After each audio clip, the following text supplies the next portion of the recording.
മുട്ടുസൂചി വെച്ചിട്ട് 2 ഐഡിയകളാണ് കാണിക്കാൻ പോകുന്നത് കേട്ടോ. ഇപ്പൊ നമ്മൾ തയ്ക്കുന്നവരുടെ എല്ലാവരുടെയും വീട്ടിൽ ഇതുപോലത്തെ മുട്ടുസൂചി ഉണ്ടാവും. ഇപ്പൊ നമുക്കൊരു നെക്ക് അല്ലെങ്കിൽ ഷോൾഡർ അറ്റാച്ചിങ് ആ സമയത്തൊക്കെ നമ്മൾ ഇതുപോലത്തെ സൂചി ഉപയോഗിക്കാറുണ്ട് അല്ലെ. അപ്പോൾ ഇത് വെച്ചിട്ട് നമുക്ക് 2 ടിപ്സ് ഇന്ന് നോക്കാം കേട്ടോ. അതില് ആദ്യത്തെ ടിപ്പ് കാണിച്ചു തരാം. അതിന് നമുക്ക് ആകെപ്പാടെ ഒരേ ഒരു സൂചി മാത്രം മതി കേട്ടോ. ഇവിടെ ഒരു മുട്ടുസൂചി എടുത്തിട്ടുണ്ട്. ഇപ്പൊ നമ്മളൊരു പ്ലെയിൻ കുർത്തി ഇല്ലെങ്കിൽ നൈറ്റിയിലൊക്കെ നമ്മൾ നെക്ക് ഡിസൈൻ ഒക്കെ ചെയ്യുമ്പോൾ നമ്മൾ നൂല് വെച്ചിട്ട് ഇങ്ങനെ ക്രോസ് ആയിട്ട് ലൈൻസ് ഒക്കെ ഇടാറുണ്ട്. ചിലപ്പോൾ നമ്മൾ ഡോർമാറ്റ് ഒക്കെ ചെയ്യുമ്പോൾ ഒരു ഭംഗി കിട്ടാൻ വേണ്ടിയിട്ട് ഇങ്ങനെ അങ്ങോട്ടൊക്കെ ചെയ്യാറുണ്ട് അല്ലെ. അപ്പൊ നമുക്ക് അത് ചെയ്യേണ്ടി വരുമ്പോൾ നമ്മൾ ആദ്യമേ ഒരു സ്കെയിൽ എടുത്തിട്ട് നേരെ ഇങ്ങനെ ക്രോസ് ആയിട്ട് വരക്കും. എന്നിട്ട് ഇങ്ങോട്ടേക്കും നമ്മൾ ചിലപ്പോൾ 1 ഇഞ്ച് ആയിരിക്കും, ഇല്ലെങ്കിൽ 1.5 ഇഞ്ച് ആയിരിക്കും.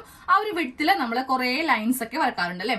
അപ്പൊ ഒരു കുർത്തിയിലൊക്കെയാണ് നമ്മൾ ഇങ്ങനെ ചെയ്യാന്നുണ്ടെങ്കിൽ ഇഷ്ടം പോലെ ചോക്കിന്റെ പാടൊക്കെ എല്ലാം ഉണ്ടാവും. ഇനി ചോക്കല്ല, പെൻസിലാണെങ്കിലും കുറെ ഇങ്ങനെ അവിടെ പാടുണ്ടാവും. പിന്നെ നമുക്ക് അതൊക്കെ ഒന്ന് മാറ്റാനായിട്ട് നിൽക്കണം. പക്ഷെ മുട്ടുസൂചി ഉണ്ടെങ്കിൽ ഇതിന്റെ ഒന്നും ആവശ്യമില്ല കേട്ടോ.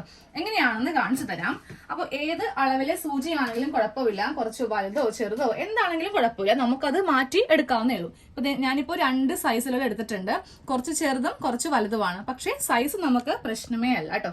ഇതെങ്ങനെയാണ് വെക്കേണ്ടതെന്നാണ് നമ്മൾ നോക്കേണ്ടത്. അതായത് നമ്മുടെ ഈ ഒരു ഭാഗത്തുണ്ടല്ലോ സൂചി ഇങ്ങനെ അങ്ങോട്ടൊന്ന് വെച്ച് കൊടുക്കാം. കണ്ടില്ലേ? ഇപ്പോ ഇങ്ങനെ വെക്കുവാണെങ്കിൽ നമുക്ക് 1 ഇഞ്ച് ഡിസ്റ്റൻസ് ആണ് കിട്ടുക. നിങ്ങൾക്ക് കുറച്ചുകൂടി വീതി വേണമെങ്കിൽ അതനുസരിച്ചിട്ട് സൂചി ഇറക്കി വെക്കാം. അപ്പൊ നമുക്കതാ ഇവിടെ നിന്ന് ഇവിടം വരെ ഡിസ്റ്റൻസ് കിട്ടും. ഇനി ഒരു 1/2 ഇഞ്ച് മതി എന്നുണ്ടെങ്കിൽ കുറച്ചിങ്ങനെ അങ്ങോട്ട് കയറ്റി വെക്കാം. കയറ്റി വെക്കുമ്പോൾ എപ്പോഴും നമുക്ക് ഡിസ്റ്റൻസ് കിട്ടുന്നുണ്ടല്ലോ. ഈ ഭാഗം മുതൽ ഈ ഭാഗം വരെ ആയിക്കോട്ടോ. അപ്പൊ ഞാനിപ്പോ ഒരു 1 ഇഞ്ച് വീതി ഇങ്ങനെ അങ്ങോട്ട് ഇട്ട് കൊടുക്കുന്നുണ്ട്. ഇനി നമുക്ക് ഇവിടെ ഒരു സെല്ലോ ടേപ്പ് വെച്ചിട്ട് ഈ സൂചി ഒന്ന് ഒട്ടിച്ച് ഇവിടെ ഒന്ന് ഒട്ടിച്ച് വെക്കാം. മുട്ടുസൂചി ഇവിടെ വെച്ചിട്ട് ഞാൻ ചെറിയൊരു സെല്ലോ ടേപ്പിന് ഇങ്ങനെ ഒട്ടിച്ച് വെച്ചേ, ഇല്ലെങ്കിൽ അതിങ്ങനെ ഊർന്നൂർന്ന് പോരുമല്ലോ. ഓക്കെ, ജസ്റ്റ് നമുക്ക് താത്തി നോക്കാം. ഒരു കുഴപ്പവും വരത്തില്ല കേട്ടോ. നമ്മളുടെ ഈ സൂചിയോ അല്ലെങ്കിൽ ഈ നൂലോ ഒന്നും ഇതിനെ ബാധിക്കത്തില്ല. കണ്ടില്ലേ? ഇനി നമുക്ക് ചെയ്യേണ്ടത്, അപ്പൊ ഞാനിന്ന് ക്രോസ് ആയിട്ടാണ് കാണിച്ചു തരാൻ പോകുന്നത്. വേണമെങ്കിൽ സ്ട്രെയിറ്റ് ലൈൻസ് വേണമെങ്കിലും ഇടാം കേട്ടോ. അപ്പൊ ക്രോസ് ആയതുകൊണ്ട് മാത്രം ജസ്റ്റ് ഇങ്ങനെ ഒന്ന് ക്രോസ് ആയിട്ടൊന്ന് മടക്കി അങ്ങോട്ട് എടുക്കുവാണ്. നമുക്കിപ്പോ ഇതേപോലത്തെ ഒരു ലൈൻ ഇവിടെ കിട്ടിയിട്ടില്ലേ? ഇനി ഇതിൽ വെച്ചിട്ട് തയ്ച്ച് കാണിച്ചു തരാം. നേരെ ഈ മടക്കിയ ഭാഗത്ത് ഞാൻ നീഡിൽ ഇങ്ങനെ ഇറക്കി വെച്ചു. എന്നിട്ട് നമുക്ക് ഇതിന്റെ മീതെ കൂടെ ഒന്ന് തയ്ച്ചെടുക്കാം. നമ്മൾ ആ മടക്കിയ ഭാഗത്ത് വെച്ചിട്ട് ഇങ്ങനെ അങ്ങോട്ട് തയ്ച്ച് ക്രോസ് ആയിട്ട് തയ്ച്ച് ഇങ്ങനെ അങ്ങോട്ട് കൊണ്ടുവരാം കേട്ടോ. ഇപ്പുറത്ത് കാണിച്ചു തരാം. ഇങ്ങനെ അങ്ങോട്ട് ക്രോസ് ആയിട്ട് തയ്ച്ചു കൊണ്ടുവന്നു. ഇനി നമുക്ക് ഇപ്പുറത്തേക്കൊക്കെ തയ്ക്കണമെങ്കിൽ നമ്മൾ സാധാരണ സ്കെയിലിന് 1 ഇഞ്ചൊക്കെ ഇങ്ങനെ അങ്ങോട്ട് മാർക്ക് ചെയ്യും അല്ലെ. പക്ഷെ അതിന്റെ ആവശ്യമില്ല. കാണിച്ചു തരാം. ഈ സൂചി കറക്റ്റ് ഈ ഒരു ലൈനിൽ ഇങ്ങനെ അങ്ങ് ഇതിന്റെ ആ ഒരു മുത്തില്ലേ ഇങ്ങനെ വെക്കാം.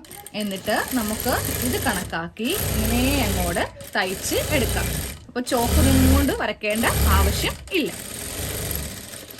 സെക്കൻഡ് ലെയർ ഞാൻ തയ്ച്ചെടുത്തേ. ഒരു ലെയറും കൂടെ തയ്ച്ചിട്ട് കാണിച്ചു തരാം. സെയിം അതേപോലെ തന്നെ കറക്റ്റ് നമ്മൾ ഇപ്പൊ തയ്ച്ച ഈ പാടില്ലേ ഇതിന്റെ മീതെ ആയിരിക്കണം ഈ ഒരു മുത്ത് ഇങ്ങനെ അങ്ങോട്ട് വരുത്തേണ്ടത്. എന്നിട്ട് ഇങ്ങനെ അങ്ങോട്ട് നമുക്ക് തയ്ച്ച് എടുക്കാം.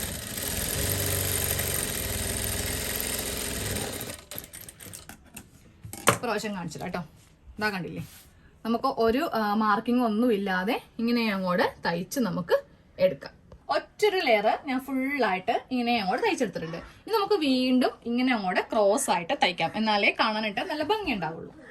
അപ്പൊ ഞാൻ ഫുള്ളായിട്ട് ക്രോസ് ടു ക്രോസ് ഇങ്ങനെ അങ്ങോട്ട് തയ്ച്ചെടുത്തു. അപ്പൊ നമ്മൾ പ്ലെയിൻ കുർത്തിയൊക്കെ ചെയ്യുമ്പോൾ ഇതുപോലെ യോക്ക് പാർട്ട് ഇങ്ങനെ അങ്ങോട്ട് ചെയ്യാം കേട്ടോ. ഇനി തയ്ച്ചെല്ലാം അവസാനം, അതായത് ഇതിന്റെ നെക്കും ഷോൾഡറും സ്ലീവും സൈഡും എല്ലാം തയ്ച്ചതിന് ശേഷം നമുക്ക് ഇതുപോലത്തെ വൈറ്റ് കളറിലെ മുത്തോ ഇല്ലെങ്കിൽ ഗോൾഡൻ കളറിലെ മുത്തോ ഈ ഭാഗത്ത് ഇങ്ങനെ അങ്ങോട്ട് തയ്ച്ച് സൂചി നൂലിലും തയ്ച്ച് നിർത്താം. അപ്പൊ നമുക്ക് ഇതുപോലത്തെ മുത്താവുമ്പോൾ ഇതിലിങ്ങനെ ഹോൾസ് ഉണ്ട്.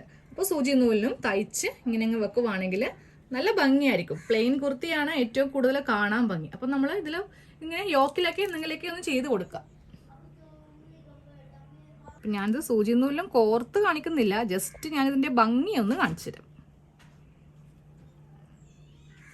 ഇതുപോലത്തെ കുഞ്ഞു മുത്തുകൾ നമ്മൾ ഈ ഒരു ഭാഗത്ത്, അതായത് ഈ എൻഡിങ് ഇല്ലേ സ്റ്റിച്ചിങ്ങിന്റെ ഈ ഭാഗത്ത് നമുക്ക് എല്ലായിടത്തും വെച്ചു കൊടുക്കാം കേട്ടോ. നെക്കിന്റെ അവിടെ വെക്കേണ്ട ആവശ്യമില്ല. നെക്ക് എന്തായാലും കട്ട് ചെയ്ത് പോകുമല്ലോ. പിന്നെ ആ ഒരു ഭംഗി കിട്ടാൻ വേണ്ടിയിട്ടാണ് ഞാൻ എല്ലാ ഭാഗത്തും ഒന്ന് വെച്ച് കാണിച്ചിരുന്നത്. അപ്പോൾ ഇതാണ് നമ്മുടെ ആദ്യത്തെ ടിപ്പ്. അപ്പൊ നമുക്ക് രണ്ടാമത്തെ ടിപ്പ് നോക്കാം.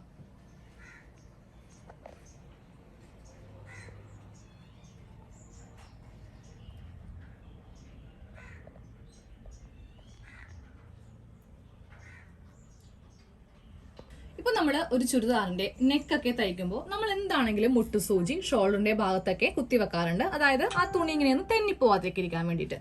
നമ്മൾ ഈ ഒരു സ്ട്രിപ്പിൽ നിന്ന് മുട്ടുസൂചി എടുത്തിട്ട് പിന്നെ നമ്മൾ ആരും ഇതിലേക്ക് കയറ്റി ഇങ്ങനെ വെക്കാനായിട്ട് നിൽക്കത്തില്ല അല്ലെ. ഒന്നില്ലെങ്കിൽ നമ്മുടെ മെഷീന്റെ ഡ്രോയറിലിടും. ഡ്രോയറിലിടുവാണെങ്കിൽ എല്ലാം കൂടെ നൂലും ബോബിനും കേസും മുട്ടുസൂചിയും എല്ലാം കൂടെ കട്ട പിടിക്കും. അത് ഒഴിവാക്കാൻ വേണ്ടിയിട്ട് ചെറിയൊരു കഷ്ണം തുണി ഉണ്ടെങ്കിൽ നമുക്ക് പറ്റും. ഇത് ഞാൻ ചെറിയൊരു വെട്ടി കഷ്ണം എടുത്തിട്ടുണ്ട്. അപ്പൊ നമുക്കൊരു റൗണ്ട് ഷേപ്പിൽ വേണം കേട്ടോ. ജസ്റ്റ് ഒന്ന് കട്ട് ചെയ്തെടുക്കാം. ഇതാ റൗണ്ട് ഷേപ്പിൽ ഇതൊന്ന് കട്ട് ചെയ്തെടുക്കുവാണ്.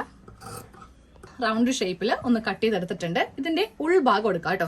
എന്നിട്ട് ഒരു സൂചി നൂലും ഒന്ന് കോർത്തെടുക്കാം. ജസ്റ്റ് ഇതിന്റെ ഈ അറ്റത്തുനിന്ന് ഒറ്റൊരു ഇഴയിൽ, അതായത് നമ്മൾ സാധാരണ കീറിയ ഭാഗമൊക്കെ തയ്ക്കത്തില്ലേ, അതുപോലെ ഒന്ന് തയ്ച്ച് എടുക്കുക.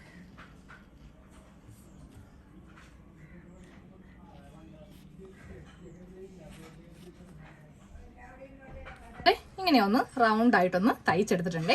ഇനി നമുക്ക് ഇതിൽ ഫില്ല് ചെയ്യാൻ വേണ്ടിയിട്ട് ഇതുപോലത്തെ സ്പോഞ്ചിന്റെ ഒക്കെ കഷ്ണങ്ങൾ വീട്ടിലുണ്ടെങ്കിൽ അതിങ്ങനെ ചുരുട്ടി വെക്കാം. ഇനി അതുമല്ലെങ്കിൽ പഴയ തലയുടെയൊക്കെ പഞ്ഞി ഉണ്ടാവില്ലേ, അതാണെങ്കിലും മതി. അപ്പൊ ഞാൻ കുറച്ച് പഞ്ഞി വെച്ച് കൊടുക്കുവാണ് കേട്ടോ. ഇനി പഞ്ഞി ഇല്ലെങ്കിൽ കുറച്ച് വെട്ടി കഷ്ണം കുഞ്ഞു കുഞ്ഞായിട്ട് കട്ട് ചെയ്തിട്ട് ഇതിന്റെ നടുക്കങ്ങോട്ട് വെച്ച് കൊടുത്താലും മതി. അതാ ഞാൻ പഞ്ഞി വെച്ച് കൊടുത്തു. ഇനി നമുക്ക് ഈ നൂലിങ്ങനെ ഒന്ന് വലിച്ച് എടുക്കാം. ഇങ്ങനെ അങ്ങോട്ട് വലിച്ചെടുക്കാം കേട്ടോ. ഇങ്ങനെ നമുക്ക് കിട്ടിയിട്ടുണ്ട്. ഇനി ഇവിടെ ഒന്ന് കെട്ടിട്ട് കൊടുക്കാം. ഒന്ന് കെട്ടിട്ട് കൊടുത്തപ്പോൾ കറക്റ്റ് ഇങ്ങനെ പഞ്ഞി ഉള്ളില് സ്റ്റിഫായിട്ട് നിൽക്കുന്നുണ്ട്. ഇനി നമുക്ക് നേരെ സൂചി ഇതിന്റെ സെന്ററിൽ കൂടെ കുത്തി ഇങ്ങനെ അങ്ങോട്ട് എടുക്കാം.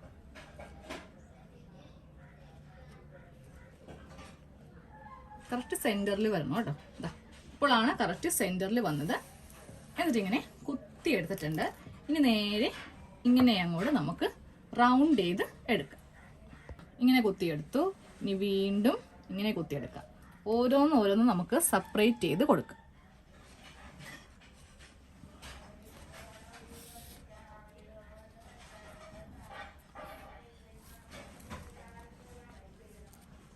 ഇതുപോലെ ഇങ്ങനെയൊന്ന് ഉണ്ടാക്കി എടുത്തിട്ടുണ്ട്. ഇനി നമുക്ക് ഒരു ചെറിയ കഷ്ണം തുണി വേണം. ഒരു വള്ളി പോലെ ഒന്ന് തയ്ച്ചെടുക്കാം കേട്ടോ. ഇപ്പൊ പാവാടക്കൊക്കെ നമ്മൾ വള്ളി തയ്ക്കത്തില്ലേ, അതുപോലെ ഇങ്ങനെ ഒന്ന് തയ്ച്ച് എടുക്കാം.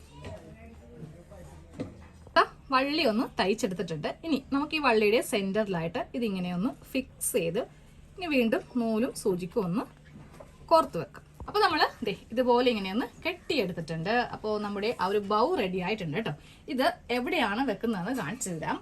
അപ്പോൾ പെട്ടെന്ന് നമ്മുടെ മുട്ടുസൂചി എടുക്കാനും അതുപോലെ കുത്തി വെക്കാനും വേണ്ടി എളുപ്പത്തിൽ നമുക്ക് മെഷീന്റെ ഈ ഒരു ഭാഗത്ത് ഇങ്ങനെ അങ്ങോട്ട് വള്ളി വെച്ചിട്ട് കെട്ടി നിർത്താം. ഏത് മെഷീനിൽ വേണമെങ്കിലും ഇതുപോലെ ചെയ്യാം. ഇപ്പോൾ വൈറ്റ് മെഷീനോ അല്ലെങ്കിൽ സിംഗിൾ മെഷീനോ ഡബിൾ മെഷീനോ എവിടെ വേണമെങ്കിലും ചെയ്യാം. ഇനി നമുക്ക് കുട്ടികളൊക്കെ ഉള്ള വീടാണെങ്കിൽ അവർ ചിലപ്പോൾ മുട്ടുസൂചി എടുത്താലോ എന്ന് കരുതുവാണെങ്കിൽ നമ്മൾ തയ്ച്ച് കഴിയത്തില്ലേ, ഇത് നമുക്ക് മാറ്റി സേഫ് ആയിട്ടുള്ള സ്ഥലത്ത് നമുക്ക് വെക്കുകയും ചെയ്യാം. അപ്പോൾ നമുക്കിതിൽ മുട്ടുസൂചിയൊക്കെ ഒന്ന് കുത്തി നോക്കാം കേട്ടോ. ഇതാ കണ്ടില്ലേ, ഇങ്ങനെ അങ്ങോട്ട് കുത്തി നിർത്താം. ഇനി കൈസൂചി ഹെമ്മിങ് ഒക്കെ ചെയ്യാൻ വേണ്ടി നമുക്ക് കൈസൂചിയാണ് വേണ്ടതെങ്കിൽ അതും നമുക്ക് കുത്തി നിർത്താം. ഇങ്ങനെ അങ്ങോട്ട് കുത്തി നിർത്തുവാണെങ്കിൽ നമുക്കിതൊക്കെ എളുപ്പത്തിന് എടുക്കാനും അതുപോലെ എളുപ്പത്തിന് കുത്തി നിർത്താനും പറ്റും. കുഞ്ഞു കുട്ടികളൊക്കെ വീട്ടിലുണ്ട്. അപ്പോൾ അവരൊക്കെ ഇതെടുത്തിട്ടുണ്ടെങ്കിൽ കുറച്ച് ബുദ്ധിമുട്ടാണ് അല്ലേ. അപ്പോൾ നമുക്ക് നേരെ ഇത് അഴിച്ചിട്ട് എവിടെയാണോ നമ്മൾ തയ്ച്ച് കഴിയുമ്പോൾ എവിടെ നമുക്ക് വെക്കാം. ഇനി നമുക്ക് കയ്യിൽ വേണമെങ്കിൽ കയ്യിൽ കെട്ടി വെച്ചിട്ട് നമുക്ക് തയ്ക്കാം. പെട്ടെന്ന് ഇങ്ങനെ നമ്മുടെ നെക്കൊക്കെ ചെയ്യുമ്പോൾ കുത്തി വെച്ചിട്ട് നേരെ കയ്യിൽ വാച്ചില്ലേ, അതുപോലെ വേണമെങ്കിലും നമുക്ക് ഇങ്ങനെ കൂടെ കുത്തി നിർത്തിയിട്ട് തയ്ക്കാം. ഒരു കുഴപ്പമില്ല കേട്ടോ. അപ്പോൾ എല്ലാവരും ഈ ഒരു ട്രിക്കും കൂടി ഒന്ന് ചെയ്ത് നോക്കാം.